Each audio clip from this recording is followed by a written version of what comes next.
నమస్తే, welcome to Suman TV. ప్రస్తుతం మనతో పాటు ఉన్నారు planet finance business school chairman Praveen Kumar గారు. వారితో మాట్లాడదాం. నమస్తే సార్. నమస్తే మేడం.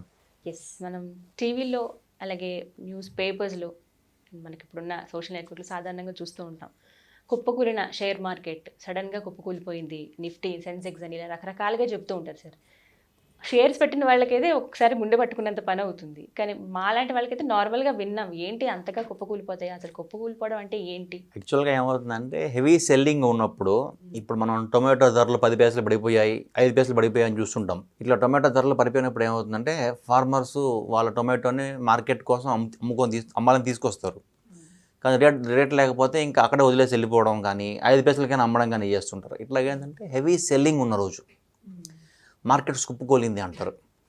అయితే కుప్పకూలింది అనే దానికి ఎగ్జాక్ట్ వర్డ్ చెప్పాలంటే సర్క్యూట్ పడిపోయింది అంటారు, ట్రేడింగ్ ఆగిపోయింది అంటారు. 1 hour, half an hour, 40 minutes trading 3 time zones ఉంటాయి. 10%, 15%, 20% ట్రేడింగ్ ఆగిపోయింది అంటారు. ఈ ట్రేడింగ్ ఆగిపోవడం అనేది ఇప్పటిదాకా గత 30 ఇయర్స్లో 5-6 టైమ్స్ జరిగింది. అంతే, అది రోజు జరగదు. సో మనం మీడియాలో చూస్తుంటాం 100 పాయింట్లు పడిపోతే నిఫ్టీ కుప్పని మార్కెట్స్ అంటుంటారు. అది ఊరికి భయపెడతారు అంతే, అక్కడే ఉండదు. అది రోజు జరిగేదే. అది వ్యూవర్షిప్ కోసం అట్లా పెడుతుంటారు. బట్ సర్క్యూట్ పడడం అనేది మాత్రం 5 ఇన్స్టెన్సెస్లో జరిగింది ఇప్పటిదాకా, 5 or 6 maximum.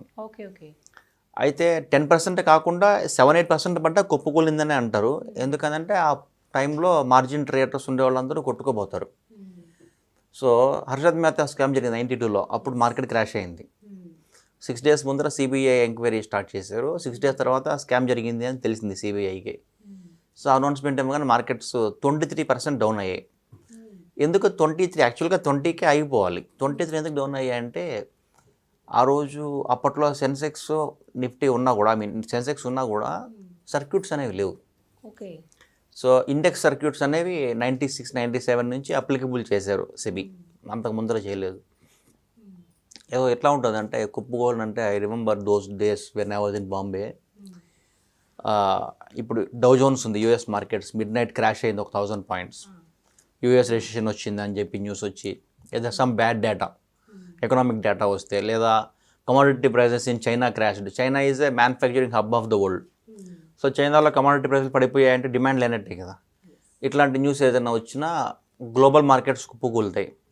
So US markets night 12:30, 1 o'clock close అవుతాయి మన ఇండియన్ టైం ప్రకారం.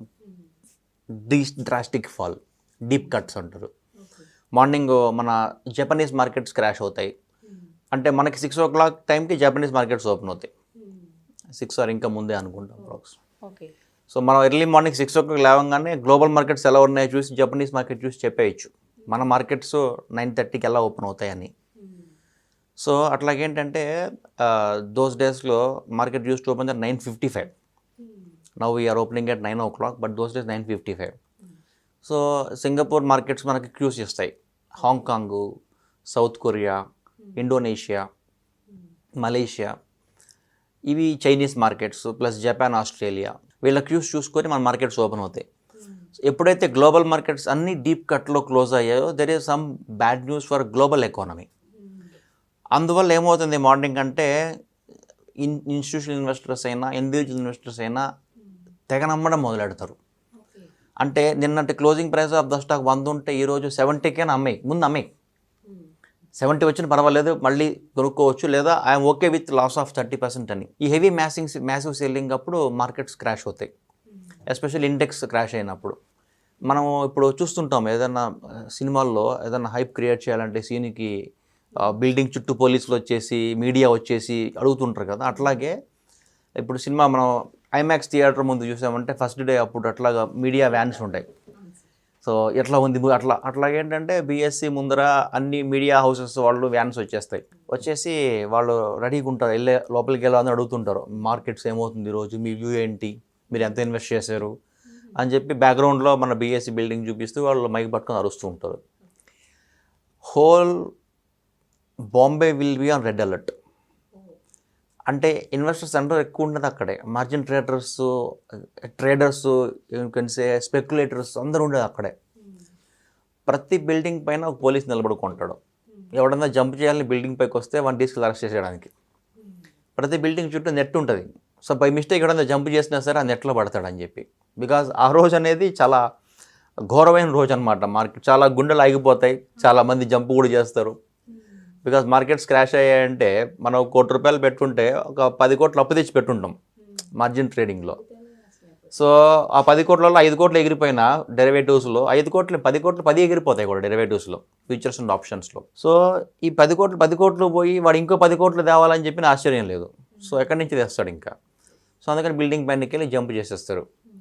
సో బాంబేలో రైల్వే ట్రాక్స్ అన్ని పోలీసులు పహారాలా ఉంటాయి. ప్రతి బిల్డింగ్ దగ్గర పోలీసులు ఉంటారు. మన బ్రిడ్జెస్ ఉంటాయి కదా, సముద్రం ఉంది కదా, బాంబేలో బ్రిడ్జెస్ ఉంటాయి. ఆ బ్రిడ్జ్ల దగ్గర పోలీసులు ఉంటారు. So entire Mumbai will be on the red alert for 1 or 2 days. Okay. అయితే ఇంత ఘోరాతి ఘోరమైన సర్క్యూట్స్, మార్కెట్స్ క్రాష్లు ఎప్పుడు జరిగాయి? ఇది 96లో సర్క్యూట్స్ ఇంట్రొడ్యూస్ చేసింది సెబీ. అయితే ఇంట్రొడ్యూస్ చేసినప్పుడు ఫస్ట్ సర్క్యూట్ పడింది వచ్చేసి 17th May 2004. ఆ రోజు ఏం జరిగిందంటే కాంగ్రెస్ గవర్నమెంట్ ఫామ్ చేశారు. అది పెద్ద బ్యాడ్ న్యూస్ ఏం కాదు. Congress is always institutional friendly, investors friendly. అయితే కమ్యూనిస్టులతో కలిపి ఫామ్ చేశారు. సో కమ్యూనిస్ట్ ఐడియాలజీ ఎలా ఉంటుందంటే ఫారిన్ ఇన్వెస్టర్స్ని అలౌ చేయకూడదు, అన్ని కంపెనీస్లో ప్రైవేట్ ప్లేయర్స్ ఉండకూడదు, అన్ని కంపెనీస్ ఓనర్షిప్ కూడా గవర్నమెంట్ PSUs వన్డే ఉండాలి, అందరూ కూడా ఎంప్లాయీస్ కింద ఉండాలి కానీ ఎంటర్ప్రినర్స్ ఎవరు అవ్వకూడదు అనే విధంగా కమ్యూనిస్ట్ ఐడియాలజీ ఉంటుంది. అంటే generally what I heard. So అప్పుడు సీతారాం యేచూరి గారు ఏం చెప్పారంటే కమ్యూనిస్ట్ లీడర్, వాళ్ళకి 60 seats వచ్చాయి 2004లో.